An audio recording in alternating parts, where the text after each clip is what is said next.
God uses several figures of numbers of time to represent the Great Tribulation. The 7 years in the days of Joseph, the 70 years that Babylon was overcoming Judah, their actual 23-year period from 609 to 587 inclusive, is also a type and figure of the Great Tribulation. The period of 42 months in Revelation 13:5 that the beast is given to continue in authority, and so forth. And 7 months is a type and figure of the total amount of time of the Great Tribulation, the entire Great Tribulation period. Well, why is that important? Because we could actually establish a chart. In one column, you could put the judgment of God. In the next column, under the heading of figurative, put 7 months. And then in the final column, you can write out the heading actual time.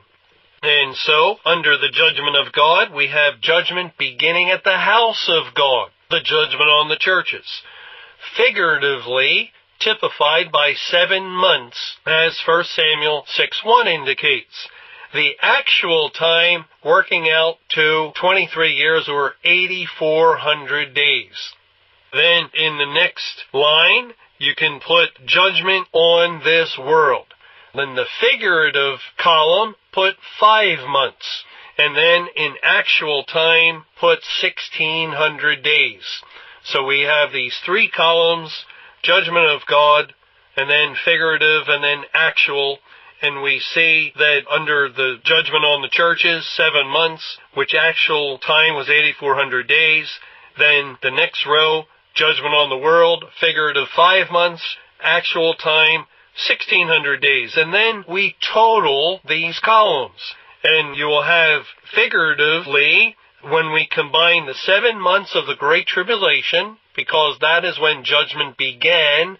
And notice God says that judgment begins at the house of God, and that statement in itself points to a continuance of it.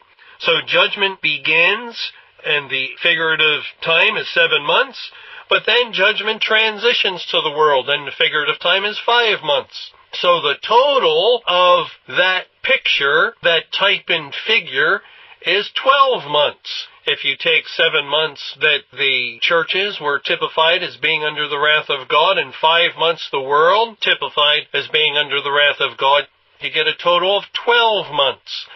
And then if you take the actual time of the Great Tribulation, the judgment on the churches, it's 8,400 days, plus an actual time of 1,600 days, judgment on the world, and you get 10,000 days.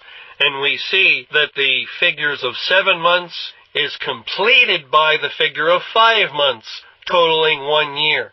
And the figure of 8,400 actual days is completed by the addition of 1,600 days, totaling 10,000 days, the number of completeness. And this actually makes a very good illustration of God completing the judgment that He began on the churches. With this reference to 5 months, it now becomes a year of judgment. And the Bible speaks of a year of judgment in Isaiah chapter 34, and we will probably have no way of understanding this without first realizing this typology that God is using. In Isaiah 34, verse 8, "For it is the day of Jehovah's vengeance, and the year of recompenses for the controversy of Zion." That is, the whole matter is about Zion. The judgment on the churches is Zion, or for Zion's sake. The judgment on Babylon, the world, is because they dared to put forth their hand against God's anointed and bring judgment on the churches. It is the year of recompenses, this day of vengeance. Judgment Day is a prolonged period of time, and really, we could say it began May 21, 1988, and 10,000 days later, the year of vengeance, the year of the wrath of God, if we use that type of language, completes after 10,000 days of wrath, of anger, of fury being poured out upon all the unsaved, first upon those called by his name, and then upon every unsaved individual in the world.